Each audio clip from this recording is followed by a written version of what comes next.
स्थान छोड़ दिया। अब तो उसकी बात आपसे करनी है।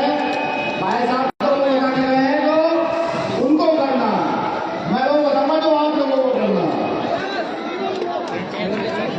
साथियों फूल वही दिलवाते ये मुरैना की सरजमी को है, तो ये लाइनें बहुत पुरानी है। मुरैना की सरजमी की भूमि है ना, उसको पूरा सुन करते हैं कि फूल वही दिलवाते हैं जो काटो से टकराते हैं।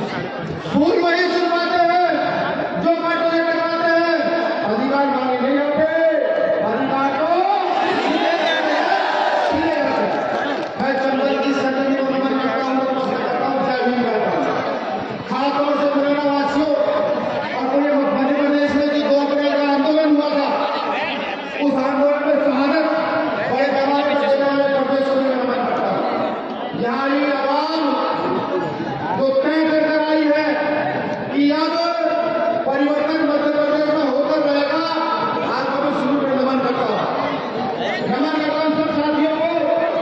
तो यहाँ है इस लड़ाई को मजबूत पूरे देश में कर रहे हैं,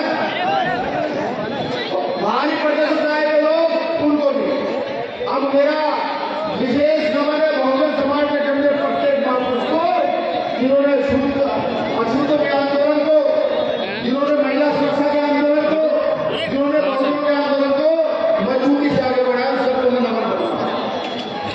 साथियों जब हम आ रहे थे तो बहुत जोरों से हम भी नारे लगा रहे थे, आप भी नारे लगा रहे थे।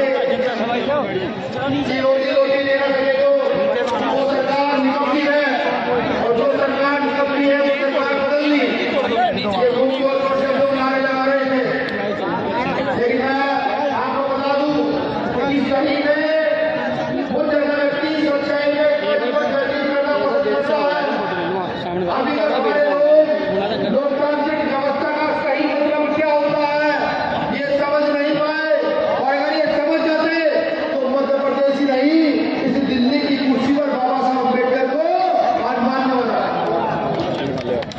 बाबू जगदेव प्रसाद कुशवाहा ने जिस कौम को 90% बनाया, सामान्य काशीनाथ साहब ने जिस कौम को 85% बनाया, वो कौम ना जाने की मानने वाली कौम बनी रहती है। बुरा मत मानिए, सच्चाई है। ये सारे महापुरुष उस कौम को देने वाली कौम बनाना चाहते थे। इतनी भव्य समाज होने के बावजूद भी हम लोग आज ना जाने क्यों पिछड़े हुए। इसका मकसद और इसका मतलब ये दोनों चीजें मध्य प्रदेश और मुरैना के लोगों को समझनी चाहिए। बाबा साहब अम्बेडकर संविधान में लोकतंत्र लेकर गए, और लोकतंत्र में वोट की कीमत लेकर गए कि वोट क्या है, और ये भी कहते गए ये वोट वो है, इस वोट की रक्षा करने से आप अपनी आप खुद सोचिएगा कि हमने वोट की रक्षा 1950 के बाद कितनी बार मंजूर की जाती है, खुद सोचिएगा। और अगर आप एक बार इस वोट की रक्षा करके अपने बदल का अगर सही प्रयोग करके इस देश के अंदर अम्बेडकर वाली व्यवस्था के नियमों को स्थापित करके, तो मैं लिख कर देता हूँ, लिख लीजिए। ये देश हित की बात है कि इस देश को सोने की चिड़िया बनने से कोई रोक नहीं पाएगा। आज लोग चीज करते हैं, भारत माता की जय करते हैं, ना जाने क्या क्या कसीदे करते हैं।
आंदोलन असंतुलन पर अत्याचार व्यापार की पूरी व्यवस्था कर और एक आंदोलन जिसको आज की सदी में अम्बेडकर आंदोलन कहते हैं। कभी हमने बुद्ध का आंदोलन कहा, कभी कबीरदास का आंदोलन कहा, कभी कभी नानक का आंदोलन कहा, कभी कायदा का आंदोलन कहा, कभी बाबा साहब अम्बेडकर का आंदोलन कहा। वो हर आंदोलन अम्बेडकर आंदोलन इस देश में ठीक पर है, प्रभावी तौर पर चल रहा है। समझना हमें जो बाबा साहब को मानने वाले लोग, जो शोषित वंचित लोग हैं, जो पिछड़े हैं, जो दलित आदिवासी हैं, उनको सोचना है कि इस आंदोलन को कैसे करें। मैं पूछ रहा हूँ आपसे, प्रशासन के लोग भी खड़े हैं, या दुकानदार भी है, या आवामदार भी है, कि एक व्यवस्था कर बराबरी की उसको पसंद करोगे, या एक व्यवस्था बराबरी की उसको पसंद करोगे? इस बात का जवाब आपसे पूछ लो। क्या बराबरी की व्यवस्था पसंद करोगे ना, तो उस व्यवस्था का नाम ही अम्बेडकर है। देखिए, मनु की व्यवस्था में एक सफाई कर्मचारी का बेटा मेडिकल में प्रधानमंत्री नहीं हो सकता, एक सिपाही का बेटा नहीं बन सकता, लेकिन अम्बेडकर की व्यवस्था में एक मजदूर किसान सफाई कर्मचारी का बेटा भी इस देश का मुख्यमंत्री प्रधानमंत्री हो सकता है। लेकिन ये प्रयास उन लोगों का सबसे पहले चाहिए जो बाबा साहब अम्बेडकर के द्वारा दिए गए कानूनों का लाभ ले रहे हैं, आरक्षण का लाभ ले रहे हैं, जो बाबा साहब द्वारा दिए गए संविधान का पूर्ण लाभ ले रहे हैं। मैं आपको बता दूं, बोल रहा हूँ, ये सब लोग खड़े हैं, ये मुझे संविधान का मसाला देता है कि अपनी बात को ये आजादी आपको भी देता है, लेकिन जिस व्यवस्था को तोड़कर बाबा साहब अम्बेडकर हमें ये अधिकार देकर गए, क्या हमने बाबा साहब अम्बेडकर के कार्य को अंदर लाने का प्रयास किया? क्या बाबा साहब अम्बेडकर जो लोकतंत्र में वोट की कीमत पता करके गए, उस वोट की कीमत को समझने का प्रयास किया? क्या काशीराम साहब का सपना इस देश की व्यवस्था में स्थापित होने का पता करके गए? क्या उस सपने को पूरा करने का हमने प्रयास किया? मध्य प्रदेश के साथ साथ पूरे देश में हमारी दुनियाबाजी है कि जिस दलितों को वहीं पर मिल जाओ, एक जाति का 200 भारत है। उन लोगों को जरूरत पड़ती होगी गाड़ियों की, मोटरों की, भीड़ इकट्ठा करने के लिए, हम लोगों को जरूरत नहीं पड़ती। हमारे सिक्के खड़े पर एक बार जल्दी कहा पड़ता है, वहाँ जो है हमारे अभी सिपाही मैं जानना चाहता हूँ, जब से बीमारी बनी है मध्य प्रदेश की कोई ऐसी घटना हो जहाँ बीमारी का कार्यकर्ता जाकर मारा हो, वो मुकदमे लगकर जेल गया है, वो सजा काटी है, लेकिन वो पहुंचा है जब वो बिना राजनीतिक सत्ता प्राप्त किए इतनी ताकत के साथ प्रशासन के सामने, सरकार के सामने खड़ा हो सकता है। तो सोचिए, जो आपका एक व्यक्तित्व को दिखाया बनेगा, एक व्यक्तित्व गारंटी बनेगा, एक व्यक्ति निकलकर यहाँ मुख्यमंत्री प्रधानमंत्री होगा, तो समझिए आपके जब आपके घर पर आपको 20 विधायक होगा तो आपको हिम्मत है न बने, हिम्मत है प्रधानमंत्री न बने।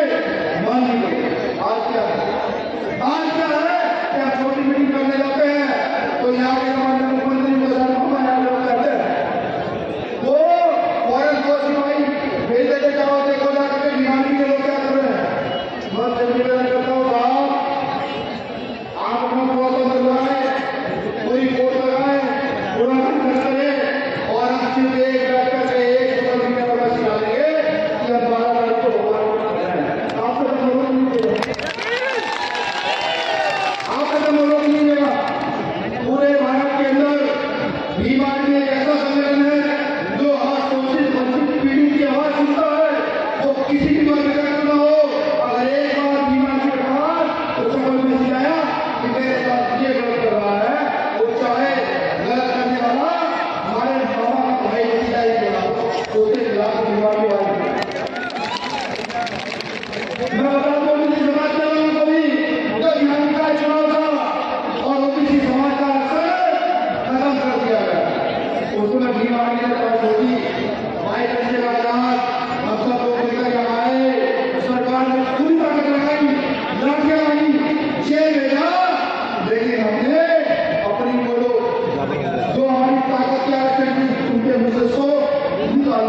ये आंदोलन आप ही लोगों को मजबूर करना है, आप ही लोगों को चलाना है। इस आंदोलन को दिशा दिलाना आप ही का काम है। पहले भी आपने इस आंदोलन को दिशा दिला दी है और खासतौर से संबंध के लोगों ने ये आंदोलन को बिल्कुल से सीखा। ये आंदोलन का पूरी एकता मुझे पूरी उम्मीद है कि अगर इस आंदोलन में शहादत देने की बात आएगी तो सब भारतीय सबसे बड़ी होगी कोई होगी और कमजोर की होगी।